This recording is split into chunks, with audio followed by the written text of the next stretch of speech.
Welcome everyone to this first episode of our 007 Pierce Brosnan era watch. I guess you want to call it watch or review. But I'm your host, Alex Figueroa, and that is Nate. So Nate, break us down. What are we going to be doing?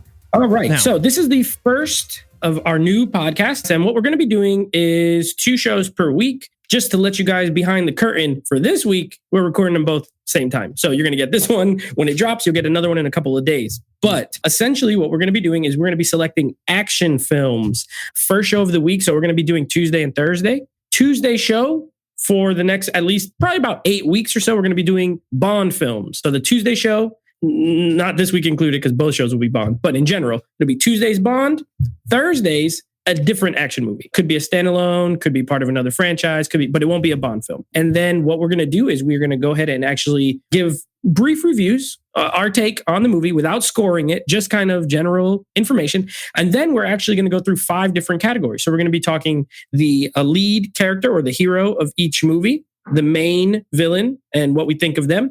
We're going to go over the storyline. Is it good? Is it bad? What we rate it. Then we're going to go over the action itself. These are action movies. So, hopefully the action is good. Then we will give our final actual score for the movie based on our review. From then we'll total it up. It should be something out of 25. And also another little behind the scenes for you guys. Me and him do not know what each other gave either of these movies that we're going to be doing this week. So I have no idea what his scores are. He has no idea what my scores are. So the discussion will be our first time hearing each other's opinion on the movie. And then you guys will hear our opinion for the first time. So that's basically what the show is going to be in a nutshell. And hopefully you guys enjoy it. Yep. So let's get right into the show because I'm excited to cover the Goldeneye 007. So let's start it off. Goldeneye 1995. Box office numbers worldwide, $352 million. Domestic, $106 million. And international, $245 million. Now, this is different numbers from what we're accustomed to now. That's 95 numbers too, though. I mean, if you adjust for inflation, that's hitting over probably worldwide, probably close 600 million. Yeah. If I'm just going off the top of my head, that's a big hit. Yeah. So, all right, Nate, start it off. What did you think of Goldeneye? All right. So Goldeneye, just a little background on myself, because I think this is very important. Alex here is a Bond fan, self-proclaimed. Yes. He told me, I love the Bond franchise. I told him I have seen 8 of them. So I am not the diehard Bond fan. The 8 that I've seen, I have opinions on, and that's what we're going to be going over. But so just so you all know, he's a big fan. I'm not a big fan necessarily. And that's just to preface everything we're going to go into here. So my take on Goldeneye. So I didn't see this movie. So I'm a 90s kid. I grew up in the 90s. I was born, 87. So from 3 years old to 13, right? I'm a kid. These are my kid years. These are my formative movie watching years. I did not see this movie when I was younger. I didn't actually see this till I was a little bit older. And I enjoyed this movie. I think, the only thing I know of Goldeneye from when I was a kid was the N64 game. Me and my friends getting together, playing some Goldeneye. One of the best shooters, ever. And then to actually see the movie, I like it. I think it's well directed. Martin Campbell directed it. He's a British director. So he did things like The Mask of Zorro. He actually returned to this franchise for Casino Royale. Yeah. So Martin Campbell's solid. And I think the movie's good. And we'll go in, when we give our scores, we'll go into some issues I might have. But overall, I think it's a good time. I like Pierce Brosnan in the role. I think he, especially in this movie, he does a really great job. Kind of his intro movie, and I think it's a lot of fun overall. Yeah, for me, like you said, I'm a huge 007 fan. I would love to give you guys Easter eggs that I saw throughout this movie, but we have only 30 minutes and 45 minutes of this podcast. Maybe that's something that me and Nate could tap into in a future episode. Maybe get into some Easter eggs because there's a lot of them, but Nate only seen 8. So he never seen he never seen Timothy Dalton era, the Roger Moore, the George LeBiz, the Sean Connery. So he can't catch those Easter eggs. But believe me, he will. Once he sees those, he'll kind of understand what I mean. Once he'll start putting things together. But in terms of this movie, rewatching it today, I totally enjoyed this movie. Rewatching it, I think Pierce Brosnan for the 90s fit the Bond character. I don't know why. There couldn't have been no other actor in the 90s that I could have saw play 007. I'm not going to get into storyline, but I thought it was a fun, entertaining. I think Pierce Brosnan was charismatic. I think he was everything that we wanted in a Bond for the 90s. And you're right. The whole N64, I think, brought the popularity back into Bond, made it more successful than I think. Because again, this is inflation, like you said. So 352 million worldwide at that time is pretty big. I mean, I remember when I was, let's see, what Titanic was 97, I think. And I saw Titanic in the theater and the tickets, back then they were like $5, $6. So they're twice that now. I'm in Florida. So like here, a regular ticket is like $13, $13.50. Yeah. It was, less than half of that in 95. So, I mean, double it pretty much. 700 million probably is about what it probably would have made in today's dollars. So close to $1 billion. It would be a big hit. Yeah, it would be a big hit. But yeah, I totally enjoyed it. It was an awesome rewatch. Now let's get right into the main character, Bond himself. Yes. What will we give Mr. Pierce Brosnan as 007 in his first movie as 007? Yeah. So go ahead, Nate. Take it off. Yes, I'll go first here. So we rating these on a 5 scale. Mm-hmm. So something out of 5. And for Brosnan in this movie, I'm going to give him a 4 out of 5. I rate it as a 4 out of 5. I think he's very good. He has the look. He fits the build. He's not old, but he's not like young either, right? Like he kind of is what I would think of when I think of James Bond. So, and he's very charismatic. He's a good looking dude. He fits the bill. And as far as his performance in the movie, I think it's good. You can only work with the script you're given, and the script is fine. There's definitely some lines he has to get, like one-liners and things like that. But I think from what I imagine, it's par for the course in a Bond film. So he kind of has to deliver them, but he does it well, and he pulls it off pretty well. He's good in the action scenes when it's not a stunt double. He equips himself well. He has the size, the stature. So yeah, I give him 4 out of 5. I think he's in this movie, he's a really good Bond. Yeah, it's funny. I gave him, as a main character, I gave him a 5 out of 5. I think he was very well. I mean, again, he fit the role very well for this script. We're not talking about the other movies. For this script, I think he was very well casted. Like I said, he was charismatic. He was charming. He's sexy. I mean, let's just be honest. He's sexy when he needs to be sexy. He knows how to switch it between the sexiness and back to action. You felt the emotions. We'll talk about that once we hit storyline, but you felt the emotion that he delivered. I thought it was great. I agree with you. Something about the 90s, everyone, you got to know, or you got to understand, is that you're going to see the stunt doubles. They didn't have good editing back then like what we got now. Now everybody's doing their own stunts, and they know how to chop it in a way or film in a way that it's not him, but it is him. You could tell Pierce Brosnan was not even in half of these action scenes, but it worked for what, they did. I mean, again, it's 90. So I didn't care for that. So I gave him a 5 out of 5 on main character. So let's get to the villain. Okay. All right. Now, you're going to go first this time for the villain. So the villain, there was 3. There's On the Top, which is played by, what's her name? Famke Janssen. Yes, it was played by her. Absolutely stunning in this movie, by the way. Yeah, she was absolutely great. Yeah, she was great. Then you got General Overmolf. I can something like that. Like Russian. I don't know, some Russian name. Yeah, Overmolf or whatever. I wrote it here and I can't even say it. It's a Russian name. And then you got Alec 006. Again, spoiler alert. We haven't seen it, but we're going to get into it. So Alec is 25 years old. You should have seen it. So Alec is the main Bond villain in the story, but you kind of think is the general and On the Top. That's what they make you allude to. But Alec as the main villain, I'm going to be really honest with you. I gave him a 3 out of 5. I wasn't too crazy about him. He wasn't as menacing as a Bond villain. Like he was good, again, a 90s villain, but he wasn't as like a world domination style villain, like that. I'm going to kill you at every chance I get. Again, they introduced him later into the movie, but when they did bring him on screen, he wasn't menacing to Bond. He was just like, oh, I know you, we worked together. So like, he wasn't as like a Blofeld or, you never seen the older characters, but I'm familiar with Blofeld though. Oh, okay. I'm familiar. Or like Jaws, where Jaws is always after Bond, like trying to kill him. Like, I just didn't feel it from him. I don't know. It could be me, but I didn't feel that like that villain, mastermind villain. Well, what do you think? All right. So number 1, I don't know if you said it, Sean Bean. He's the one who plays Alec. He plays the character. Great actor. I love Sean Bean as an actor. He's the guy who he's in Game of Thrones. He dies in everything he's in, pretty much. Yes, he does. He dies in everything. Lord of the Rings. And I marked it because when I'm watching the movie, like I remember the movie, but it's been a few years since I watched it. And I'm like, I know he's the villain. And not until an hour and 8 minutes into the movie is it that he comes out as like a bad guy. Because right, you think he's dead at the beginning, opening scene. To be honest, you were slightly more generous than me. I gave him a 2 out of 5. Okay.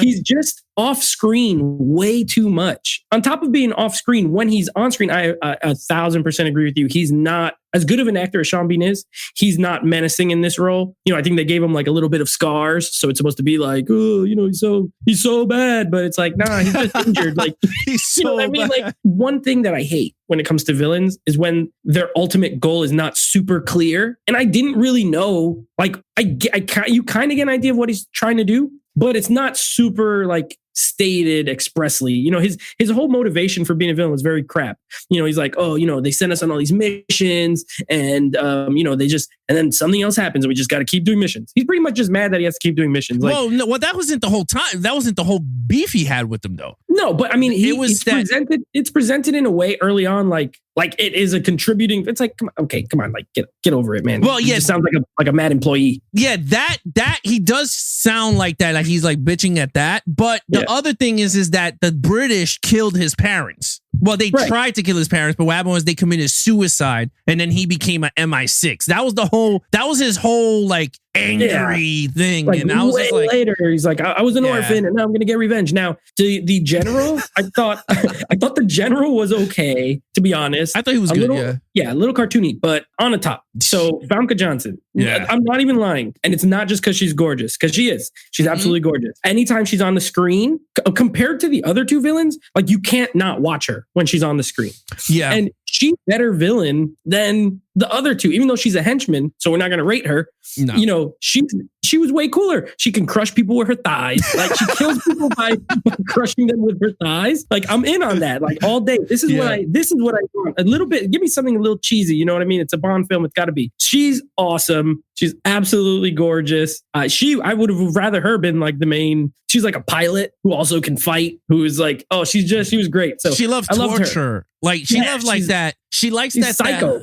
She's psycho. Like, remember when the train was gonna hit the tank and she was getting excited? I was like, what is wrong? Like, I don't know. I was a big fan of her character. Plus, her name is hilarious. It's a pun. It reminded me of like Austin Powers. How they would always put the names like that. So they had worse ones. Wait till you get to Sean Connery era. There was one called Pussy Galore and Goldfinger. Oh, I can't wait. I'm gonna love them. Yeah, you're gonna love those. She was great. But we got to rate the main villain. And for me, 2 out of 5. I wasn't feeling Sean Bean in this particular role. Honestly, I'm not going to knock you with that. I would agree with you. 2 or 3 would be on par because he wasn't as menacing, like you said. He wasn't just as evil. All right, next is action. So you're going to take over for that. Oh, and one thing I forgot to mention, the villain. I feel like, and we'll review this movie in the future, but they did something similar, much better in one of the Craig films, where they take a former agent type thing and make him like, I think they dropped the ball a little bit. Like, you got 006, right? He's like an agent like Bond, and they just could have done more. And I think that contributed to my factor as well. Okay, what was the next? Though, but you're absolutely right. Like, that's crazy. Like, you see it in, to me, one of the best ones out of all of them. Skyfall. But Skyfall is exactly the same storyline as Goldeneye. It's just done way better. Yeah, way modern writing. But you're absolutely right with that. Yeah. So what was the next? Okay, what was it? Action. Okay, so action. I am at a 3.5 out of 5. So I did half scores. I don't know if you do half scores. I did half scores because I do half. All right. No, okay, that's okay. In my brain, so like on my podcast, I do everything. My other podcast, I do everything on 10s. So I always think in the form of 10. So 3.5 out of 5 for the action scenes. Okay. The opening is great. In that facility, wherever they are, besides the part where he like skydives off and it looks like he's just, like plastered in after the fact. Yeah. But I never watch movies that are made then with the super critical eye of special effects, because you can do it. You know what I mean? Like, it's different time. They had different technology. It's exciting. It's a thrilling scene. Even the way it starts is great. But the best scene, and this is the one that is this is the money action scene for me, is with the tank. When he's driving the tank through, oh my goodness! I mean, Russia, or was it? Yeah, it was in Russia, and he's chasing.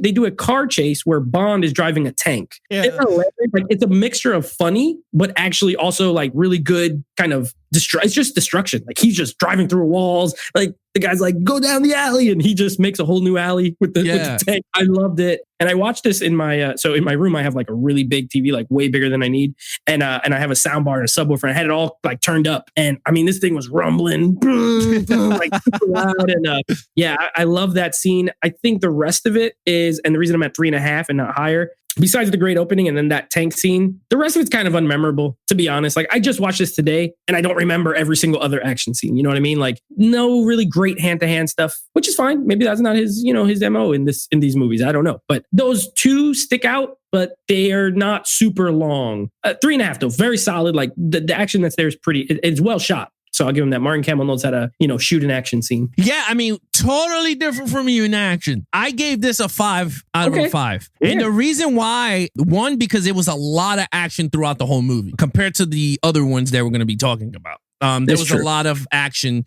So, and this is the action. So I was like, I can't. And again, you said it the best. We can't critique it because the technology back then was not like how we have now. So the facility in the beginning when 007, 006 is going in to infiltrate and blow up this facility for some reason. I don't know why. We really don't know why we didn't know why they were breaking in, but they were doing it for a reason. They call that the cold open, right? That's like the scene before the opening credits. And for the cold open, is one of the better ones that I can think of. So you got that. Then you got the actual motorcycle into the plane scene, which they done it for real because you could tell that it was a real stunt double jumping behind the plane. Then you see the green screen of Pierce Brosnan getting in, which it kind of worked for me. Because it's a Bond movie, so it felt right. Some movies it don't, but that one I gave it the okay. Then we got the actual helicopter escaping scene with him and the chick. Remember, she was like, "Wake up!" And he was like, "All right, I'm up." And then he bangs his head and they fly out. The ejector seat thing? Yeah, the ejector seat. So I was like, "Oh, okay." Then again, they are escaping through the prison after the general shoots. Like the high Russian guy, it made it look like Bond killed him, and they got to rush they're running through this whole epic prison, and then she gets captured. And then it goes right into this tank chase that it was actually pretty long. Tank scene. It was an awesome scene. The best, yeah, it was a long tank scene, and then of course the fight on the satellite at the end. So to me, I'm like, that's a lot of action for this first movie. So I gave it 5, and you're right. Some of them are not memorable, but you're right. The tank is very memorable. The opening sequence, him jumping off the dam in pure silence. I love it. Yeah, there was no music, and I don't know. Are we gonna cover soundtrack here in this one? You could just include it in your overall. Okay. Probably. All right. So I'll include that in the overall. But so I give it a 5 out of 5. So that is awesome. That is cool. So we see two different, but I kind of agree with you though on that. But still positive, right? Like you rated it higher, but I still liked it. I just not as much. But I got notes too, so I wrote like every sequence down just to have it. Like so. But in case you forgot, I wrote it. Yeah. When I say not memorable, it's like nothing happens in it that is like stand out. In my opinion, that was like stand out, right? So like the escape pod with where they eject from the helicopter. Like if anything, it was more funny than like these guys like smashing his head on the buttons, and, like, hitting his head on the ejector seat. And I'm like, okay. I mean, it was fun. It was a fun little scene. And even the satellite, like the big fight at the end, to me, like it just didn't. There was nothing in it where I was like, oh, that's cool. Whereas that opening scene, there's moments that I'm like, oh, even when he's like walking behind the barrel, so they don't. The gas tanks. Yeah, the gas tanks. Yeah. And then the tank, like that's a memorable scene. Like this dude just destroying everything in the tank. So it was good. You're right. There is a lot of action, but I still liked it. You just liked it more. No. But the thing is, I'm not trying to knock you with that. I'm just trying to say, like, I totally agree with you. Like in terms of, like, if you ask someone Goldeneye, everyone's gonna say the tank scene. Like that is the first thing everybody's gonna say is the tank scene. Him ramming through the video game. And it's funny because a lot of the video game, you are playing the movie, them the going through everything. Scene at the beginning reminds me so much of the video game. Yes, like, when he's rolling off out the tank and then it goes first person. It's a great game. It is. Storyline.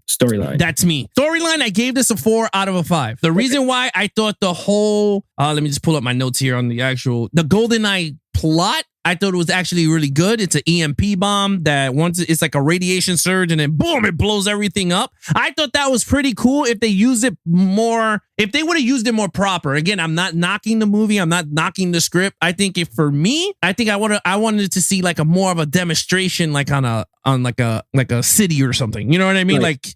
like show it off so I could go, oh, but they did show it when they blew up the satellite in the beginning and once he stole it. So I thought that was pretty cool, but I wanted to see more devastation with it. But I thought that was a pretty cool satellite, the Tiger helicopter, and them trying to steal that to get just the reason why they got the Goldeneye. I thought that was pretty good. But then when it got to the Sean Bean's Alec 006 storyline, that his parents were, the British took them and they killed them all. I thought that's where, for me, it went flat in terms of storyline. So that's why I knocked the point off of that. But I gave it a 4 for the Goldeneye satellite. I thought that was a pretty cool concept for the movie. That's it. Okay. For me, storyline, I have 3 out of 5. So I think it's good. I think story-wise, it's not super strong. There is a kind of a general, it's almost like they have like a general outline. And one thing that they do in this movie, and it's not necessarily a knock to it. It just, it depends on how it works for you, is it is a lot of set pieces. Like the set pieces just get you from A to B to C to D to E, right? So the parts where it slows down and there's dialogue, nothing is really terribly interesting as far as like dialogue goes or explaining kind of motivations and things like that. Like you said, the Sean Bean character, like his motivation to me was kind of whack, but it is what it is. It was a little whack, but it is what it is. And, that kind of affects it. But I think overall, the reason I gave it a 3, so it's still on the positive side of a 5 score, because it is simple, but it's not dumb. Right. I think there's a difference between something being simple and something being dumb. And I was never like, this is totally stupid. Right. Like something might be weak, villain storyline, but it wasn't dumb. I was never like, wow, that's just totally stupid. So I think they did a good job. And it was solid. 3 out of 5. All right. That's not bad. I mean, I just went up by 1 point. So, I mean, we were there neck and close on all of them. Yeah. Yeah, we were. All right. Overall. Okay. Overall. So overall, I rated this as a 3.5 out of 5. So 7 out of 10 if you're a 10 person like me. I think it is a good movie. By the way, opening credits, Tina Turner singing the song. A great opening credit song. I do always remember, I like the memorable ones. Goldeneye is a great one. And it was written by Bono and The Edge from U2. So that's kind of cool. Oh, that's cool. Yeah, they wrote it. And then Tina Turner performed it. Awesome. And I like the actual credit, design. It gets you in the right kind of mind frame. Although it doesn't necessarily match the movie, like per se, it still looks really cool. And I liked Bond in it. I thought Pierce Brosnan was great. I'm not crazy about the girl, like the main, like kind of love interest girl. Something, besides her being very, very attractive, like just her character, I didn't really care for. She's just kind of there. And, again, you've seen more Bonds than me. So I don't know. I'm used to the Craig Bonds. I'm way more familiar. Yeah. I feel like the women in that are written a lot stronger than like then. And I'm guessing maybe this might be a trend. I don't know. But she's kind of weak as far as the writing for her. She just survived this thing and then, becomes very important because she didn't die. Yeah. But cool villain in On the Top. I did like her. So she gets marks, high marks for me. Action scenes. It's a solid film. I had a good time with it. So 3.5 out of 5 for me. Yeah. I mean, for me overall, I give this a 4 out of 5. What's your total score? My total score is a 15 out of 25 when I added them up. Okay. Yeah, it's a 15 out of 25. I'm giving this a 4 out of 5 overall. I think this was a good start with the Pierce Brosnan era. It had a strong, again, I'm not going to say as strong of a storyline, but it was a good storyline for people to go, wow, this is pretty good. And it had a game behind it to catapult it. Also, I think, again, this is the first movie that they introduce a woman as the boss. So Judi Dench is M. Oh, she's great. Yeah, she is phenomenal. Yeah. She's what's up with, okay, I'm gonna let you finish because I got a question. Yeah, go ahead. So what's up with, so I don't know if he played him in the other ones, but like Q in this movie, is that the same actor who played him in older Bonds? In this movie? Yeah. Yes, Q played him in all of them since all the way from the first, not Dr. No, but he gets introduced and then from there he played all, I think he's like 17 out of the 24 films. Since Connery, he's been Q. Or Q. Yeah, he's been Q. So, yeah, he's kind of goofy. I don't know. I forgot to mention it. And I'm guessing he's always been like that. So the thing is the product of the times. So when they introduce Q, certain movies he's serious, certain movies it starts to get campy with Q, and then the gadgets start to become out of this world crazy. But the thing I like about Q is his I think he's cute. He's like a cute character. Like he's like excited like about his gadgets and stuff. And I think that's what drew a lot of people to the Bonds is the gadgets, you know? Like but yeah, he's very like that. Seems like a product of another time. Like he 70s, just seems like very 70s. he seems like he came out of those movies and time traveled into this one. Yeah. Whereas Judi Dench as M, like they all fit and they seem a little more modern. Yeah. And he just seems like he's out of a not that it was bad. I'm just it's something I observed. Yeah, well, they did that because of the font and the fonts, the fans. A lot of people like Q, and I think they wanted to pay nostalgia with that. I mean, I was excited when they introduced him in the later films, which we will cover, but I felt kind of weird because we're not going down the road of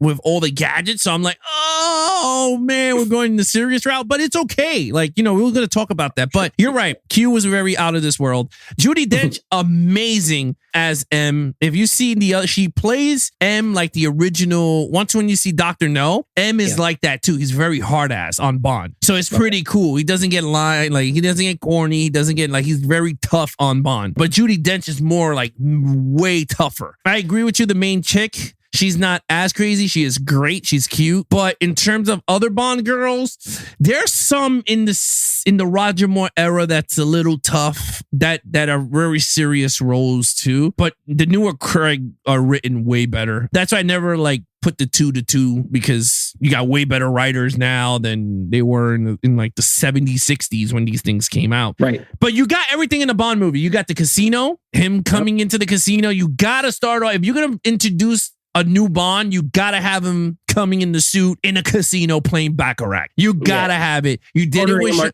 right? Yeah. I mean, that's and then he says his name, Bond, James Bond. They changed it in the Daniel Craig era, which I'm okay with, but you had to do it for this 90s. You had the car chase right after that when him on the top are racing car, the Aston Martin versus the Ferrari. I gotta say something about that scene.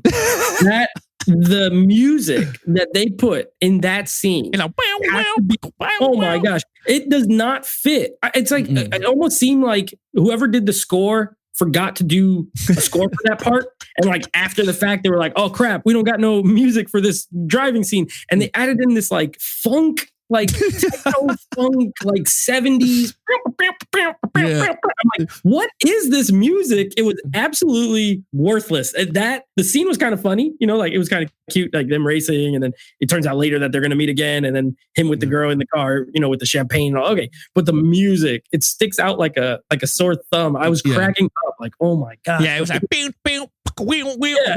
horrible. It made no sense. But look, my overall is a 4 out of 5. I think this is a solid entry into the 007 era of the Pierce Brosnan. Now, overall, I gave this a 21 out of a 25. 21 out of 25. Yeah. Okay. So you knocked it down a little bit. Yours is in the 15 range more than mine. But again, two different people. I always like this doing movie reviews because you get to see the different sides of everything. So I kind of like the whole breaking down these movies. And we both liked it. I mean, I enjoyed the movie. I think it's good. I think it's a good watch. It's 2 hours and 10 minutes, but it goes by quick because of the amount of action scenes that are in it. It never really drags. Mm-hmm. So yeah, it's a good time. It's a good time. I enjoy it for what it is. Yeah. So again, guys, that is our ratings of Goldeneye from the Pierce Brosnan era. Our first movie into the podcast is Goldeneye. Yeah. So again, thanks for hanging out with us on this Action Movie Guys podcast episode. Don't forget to subscribe to our YouTube channel, Geeks and Flicks, for reviews, unboxings, and more. And make sure to follow the podcast on your favorite platform so you never miss an episode. And remember, don't just watch movies,